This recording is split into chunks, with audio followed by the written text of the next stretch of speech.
चलिए, यहाँ तक तो हमें बेसिक बातें समझ में आ गई है इसके बारे में कि ये क्या क्या चीजें बता रहा है। ठीक है, अब हम इसके बारे में और थोड़ा डिस्कस कर लेते हैं कि और क्या क्या चीजें ये आपको बता।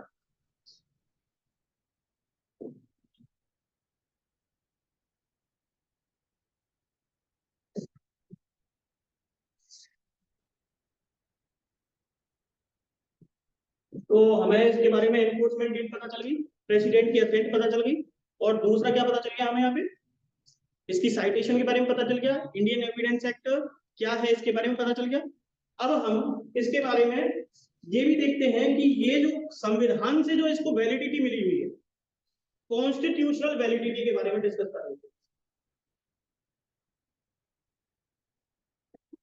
क्या बात कर रहे हैं हम, इंडियन एविडेंस एक्ट 1872 का, इसकी कॉन्स्टिट्यूशनल वैलिडिटी, वैलिडिटी कहां से मिली, कहां से गवर्न होता है, क्योंकि ये जो है ये प्री कॉन्स्टिट्यूशनल लॉ है या पोस्ट कॉन्स्टिट्यूशनल लॉ है,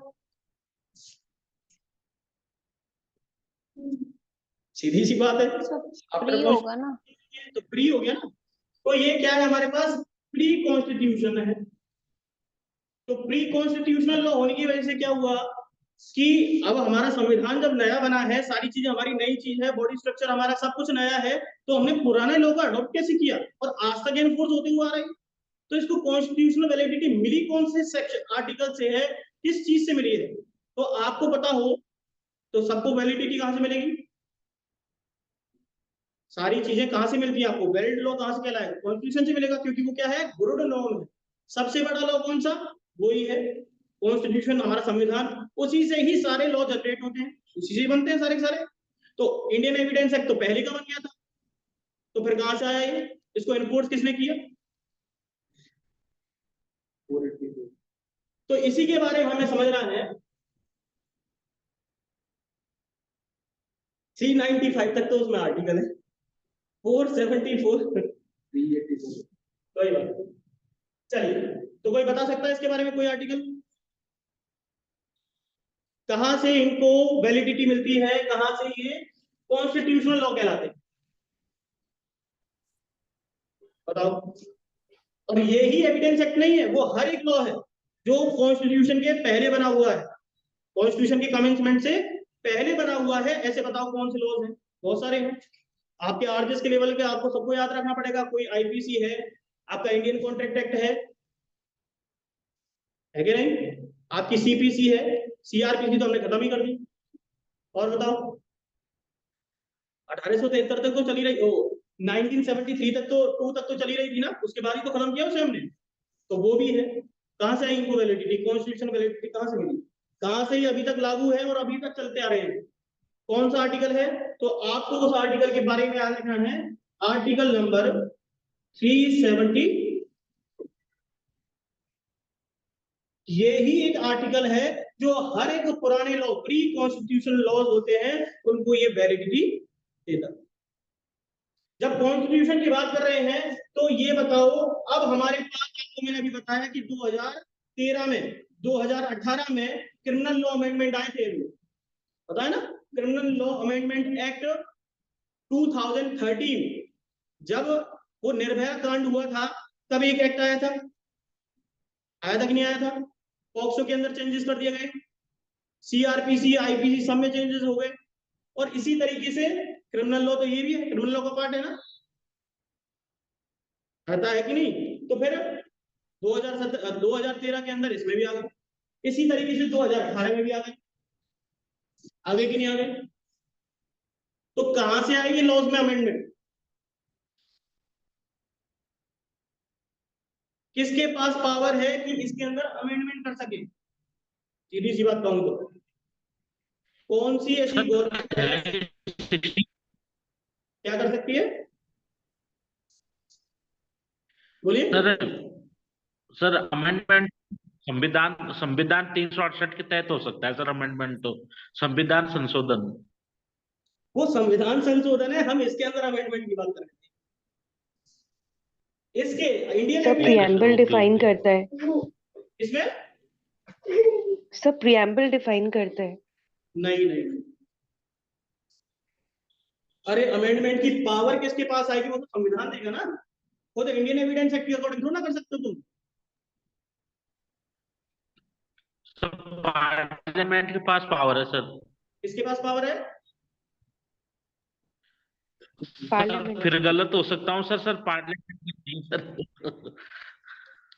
हाँ आशा जी बताओ इसका कोई सटीक जवाब दो।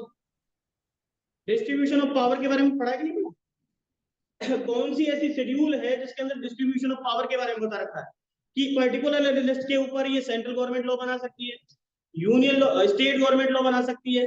Sir according to the three list, sir according to the three list होता है कॉन्करेंट स्टेट कहां पर बता रखी है? शेड्यूल नंबर 7 के अंदर अनुसूची 7 है आपकी, शेड्यूल नंबर 7 में डिस्ट्रीब्यूशन ऑफ पावर के बारे में बताया है according to section number sorry article number 246।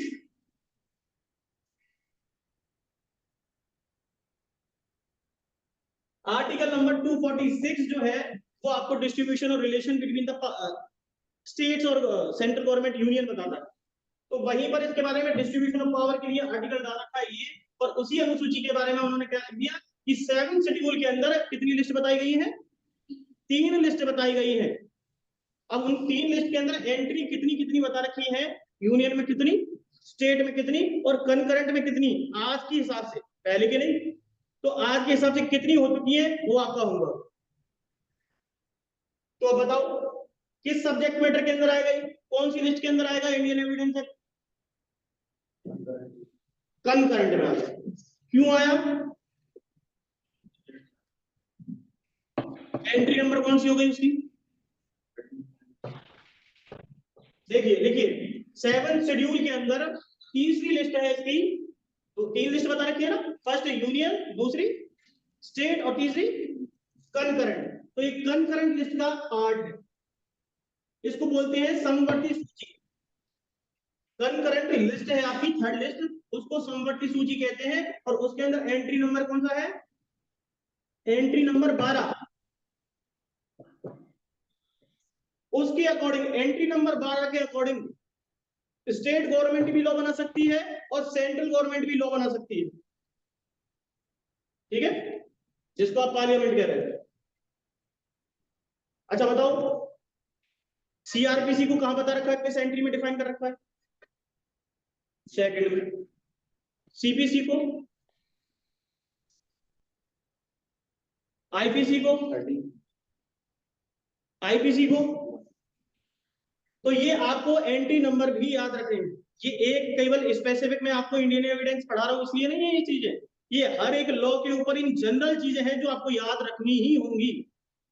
कहीं से भी क्वेश्चन कहीं से भी उठ के आ सकता है, ये प्री और मेंस के पॉइंट ऑफ व्यू से भी आ सकता है, वो 2 नंबर का ही सवाल पूछ ले आपसे, ठीक है। तो आपको ये चीजें ध्यान रखनी है। तो कंकरेंट लिस्ट की एंट्री नंबर 12 के अंदर आपको इंडियन एविडेंस जो है आपका एक सब्जेक्ट जो है, मैंने बताया ना कि ये क्या है, सब्जेक्ट मैटर है, एक स्पेसिफिक मैटर बता रखा है एविडेंस। तो एविडेंस से रिलेटिंग जो एंट्री है वो कहाँ है? एंट्री नंबर 12, और उसी के अंदर बता रखा है कि ये कौन सी तरीके का लॉ है, इसके ऊपर लॉ कौन बना सकता है, क्योंकि वहां पर क्या बता रखा है, वो एक शेड्यूल नंबर 7 जो है वो क्या डिफाइन करती है आपको? डिस्ट्रीब्यूशन ऑफ पावर, जिससे उनके बीच में झगड़े ना हो जाए। पावर डिस्ट्रीब्यूट कर रही है ना वो, पता है ना फेडरल स्ट्रक्चर क्यों कहते हैं हम संविधान को? फेडरल स्ट्रक्चर है ना वो हमारा, फेडरल कॉन्स्टिट्यूशन है, इस चक्कर में।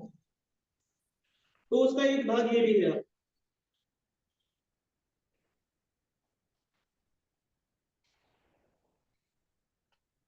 अब देखिए लेटेस्ट अमेंडमेंट देख लेते हैं अपन कौन कौन से आए हैं, किन किन सेक्शंस के अंदर आए हैं।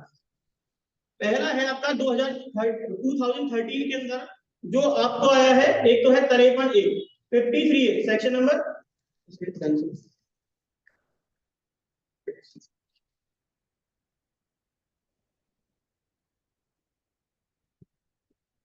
क्योंकि इसलिए ये जरूरी है क्योंकि ये 2013 की बात है, इसलिए इसके अमेंडमेंट आपको याद रखनी। पहला है सेक्शन नंबर 53A, दूसरा है 114A कुछ तो सब्स्टिट्यूट किए गए हैं और कुछ इंसर्ट किए गए हैं, ठीक है। और फिर है सेक्शन नंबर 190 और तीसरा है आपका, चौथा है 146। देखो ए लिख रहे हैं, ए का मतलब क्या है, इंसर्ट किया है, पहले नहीं था। और ये ABCD कुछ लिख रहा है इसमें, तो इसका मतलब वो सब्स्टिट्यूट किया है, किसी के बदले में कुछ और जोड़ दिया गया है और उसे हटा दिया। तो ये तो सब्स्टिट्यूट हो गया, ये इंसर्ट कर दिया, ठीक है। कैसे याद रखना है, citation with act number 13 of 2013, ऐसे याद रखना है यार। किस अमेंडमेंट एक्ट से आया था, with effect from, with effect from, WEF लिखा था वो जगह। क्या मतलब हुआ इसका, एनफोर्समेंट डेट कौन सी थी जिस दिन कर रहे थे ये, तो वो है आपकी 3 फरवरी 2013। आपको एक और बात बताता हूं, जब ये 2013 का एक्ट आया था तो बहुत सारे लॉज थे जिनके अंदर अमेंडमेंट किए गए, जैसे कि CRPC हो गई आपकी, IPC हो गई, पॉक्सो एक्ट हो गया। कहां से आई एक्ट, और इनके अंदर गवर्नमेंट कौन थी, पार्लियामेंट ने करा था ना ये अमेंडमेंट, पता है ना ये बात। विमेन जो मिनिस्ट्री है आपकी, महिलाओं से संबंधित जो मिनिस्ट्री है, तो उसकी तरफ से ये एक्ट लाया गया था, जे एक्ट के अंदर कर दिए गए। तो कहां से आई ये चीज, तो ये आपको एंट्री कंकरेंट लिस्ट का ही तो भाग है ये, तभी तो उन्होंने ऐसे लॉज बना दिए।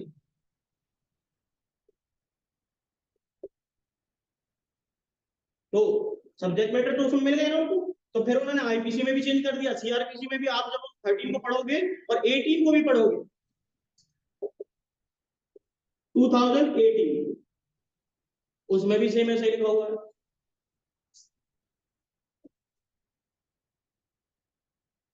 अब इसमें याद करने का कुछ नहीं है। सेक्शन नंबर 53A के अंदर क्या कर दिया इन्होंने, उसी प्रोविजन के अंदर कुछ चीजें जोड़ दी, जैसे कि 376 के बारे में तो था, रेप से रिलेटेड जो चीजें थी उनकी पनिशमेंट को हाई कर दिया, और क्या जोड़ दिया, 370 से रिलेटेड A, B, C और D, ये तो मैंने ऐसे लिख दिए, लेकिन क्या था ये 370, 376A, 376B और C और ऐसे।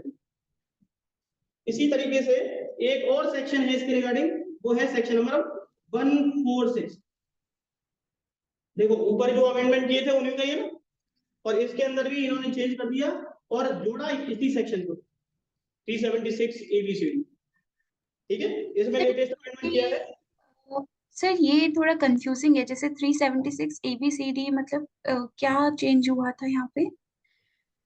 अरे उन सेक्शंस को जोड़ दिया है, एविडेंसेस अगर लिए जाएंगे तो इनको यूज किया जाएगा, इन सेक्शंस के लिए भी उसको यूज किया जाएगा स्पेसिफिकली। 376A वहां पर पर्टिकुलर लाइन जोड़ी गई है कि अब ये जो एविडेंस है इन सेक्शंस पे भी लागू होगा। सब सेक्शंस कह सकते हैं हम। हाँ हाँ सेक्शन ही है ये 376ABCD एविडेंस। ये एविडेंस है ना, सेक्शन 53A जो है वो एविडेंस की तो बात करता है, जो एविडेंस है इन सेक्शंस पे भी लागू होगा, ये कहना चाहता हूं। अब ऐसी 46 जो है 146 उसमें भी इसी को जोड़ा गया था, और एक कब जोड़ा गया था, 2018 में जोड़ा गया था। अब यहाँ पर मेन ये चीज नहीं थी, क्या है इसकी, एक तो साइटेशन क्या है, वेरी गुड, 22 ऑफ 2018, और कब इफेक्ट में आया था, 21 को आया था, और ये अमेंडमेंट डेट पूछी भी जा चुकी है।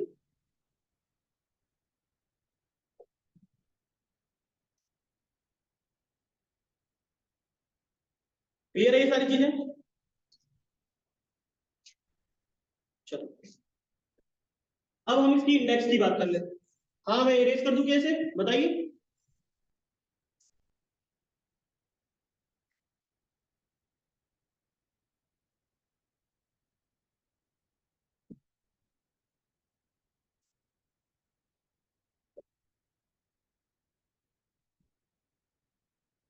अब हम इसकी इंडेक्स के बारे में बात कर लेते हैं कि इसके अंदर क्या क्या चीज बता रखी है जिनके ऊपर कुछ संबंध है। इंडेक्स कि क्या क्या चीज है इसके अंदर, क्या बता रखा है एक्ट के अंदर। तो सबसे पहले बात चलती है यहाँ से कि इसमें सबसे बड़ी चीज क्या है, इसके पार्ट के बारे में डिफाइन करा है कॉन्स्टिट्यूशन में। उसमें पार्ट डिफाइन कर रखे, तो यहाँ पर भी पार्ट बता, टोटल पार्ट कितने हैं इसमें, तो आपको पता होना चाहिए 3 पार्ट है इसमें। 3 दूसरा, टोटल चैप्टर कितने हैं इसमें, 11 चैप्टर है। 11 और टोटल सेक्शन पूछ लिए जाए तो 167।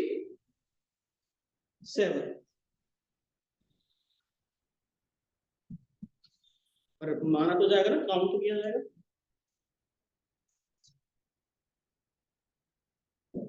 क्लियर।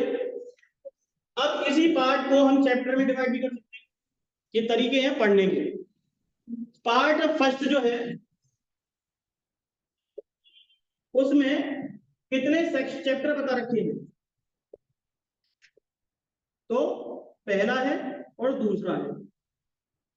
फिर पार्ट सेकंड जो है आपका, उसमें कितने चैप्टर बता रखे हैं, 3 से लेकर के 6 तक के चैप्टर। और ऐसे ही पार्ट 3 है जो आपका, उसमें कितने चैप्टर बता रखे हैं, तो 7 टू। अब इसी सेम मैटर पे आप क्या कर सकते हो, सेक्शंस को भी लिख सकते हो। ये याद करने का तरीका है, क्योंकि union evidence section direct section पूछता है वो, क्योंकि इसमें से जनरली कुछ पूछेगा तो क्या तो सर्कमस्टांसेस चेंज करता है उसकी, या वो डायरेक्टली सेक्शन पूछता है, चैप्टर पूछ लेगा। इसलिए इसमें से क्या कंफ्यूज हो जाता है, क्योंकि कहीं कहीं पे प्रिजम्पशन है कि कहीं पे किससे बात करेगी, कभी कहीं बात कर लेता है। तो इस चक्कर में यहाँ पर पार्ट और पार्ट में चैप्टर और चैप्टर की सेक्शन। तो जैसे कि चैप्टर ये है आपका फर्स्ट और सेकंड पार्ट ये है, तो आपको क्या करना है, पार्ट 1 के अंदर कितने सेक्शन है ये पूछ ले, तो कैसे याद करना है, 1 से लेकर के 50। सेकंड पार्ट पूछ ले तो 56 से 56 100। और थर्ड पूछ ले, थर्ड पार्ट तो 1 से लेकर के 167। अब इसमें सेम इसी तरीके से चैप्टर को भी डिवाइड कर सकते हो, जैसे चैप्टर 1 में कितने रखे तो 1 to 4, चैप्टर 2 में कितने रखे तो 5 to 55। इस तरीके से लिख सकते हो। तो ये भी एक इसका क्या है, तरीका है लिखने का। अब इसमें से जो मेनली क्वेश्चन आ रहा है वो आता है इसकी डेफिनेशन को लेकर, जो इंटरप्रिटेशन क्लॉज पढ़ते हो ना, बहुत बार ये क्वेश्चन पूछा जा चुका है कि इंडियन एविडेंस एक्ट के अंदर इंटरप्रिटेशन क्लॉज कहां दिया हुआ है। तो जनरली हमको क्या पता होता है, 2 के अंदर लिखते हैं, सेक्शन 3 सेक्शन नंबर 2 को ही याद रखते हैं, क्योंकि हमें ज्यादातर जनरली पता है कि डेफिनेशन क्लॉज जो है 2 में ही बता रखा है। लेकिन यहाँ पर 2 नहीं है, कौन सा है, 3 के अंदर। जैसे टीपीए में कैसा पूछा, क्या टीपीए कहाँ है, टीपी के अंदर क्या है, ट्रांसफर क्या है, इंटरप्रिटेशन क्लॉज की है।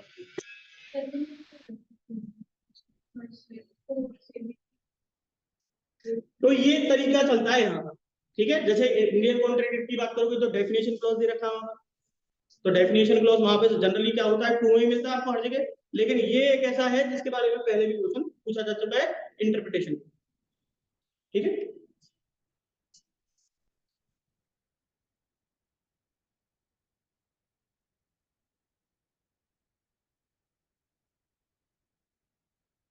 अच्छा इसके अंदर एक शेड्यूल और थी, उसके बारे में क्या करें,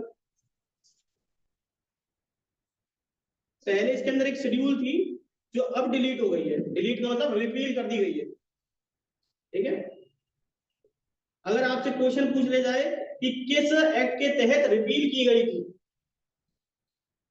तो आपको क्या रखना है, साइटेशन याद रखनी है इसकी, रिपील एक्ट बाय द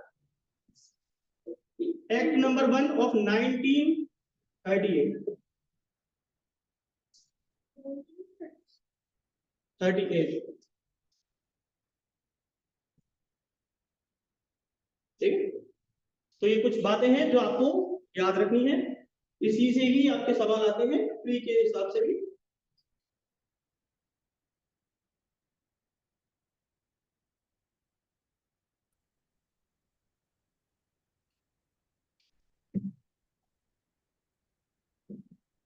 ठीक है, आज की क्लास यही ओवर करते हैं, कल अपन पढ़ेंगे अंदर से। ठीक है? Excuse me, sir. जी बोलिए। सर एक बार कॉन्स्टिट्यूशनल वैलिडिटी बता दीजिए आप। इंडियन एविडेंस एक्ट के लिए वो क्लास डिस्कनेक्ट हो गई थी कुछ। हाँ, उसके अंदर आर्टिकल 372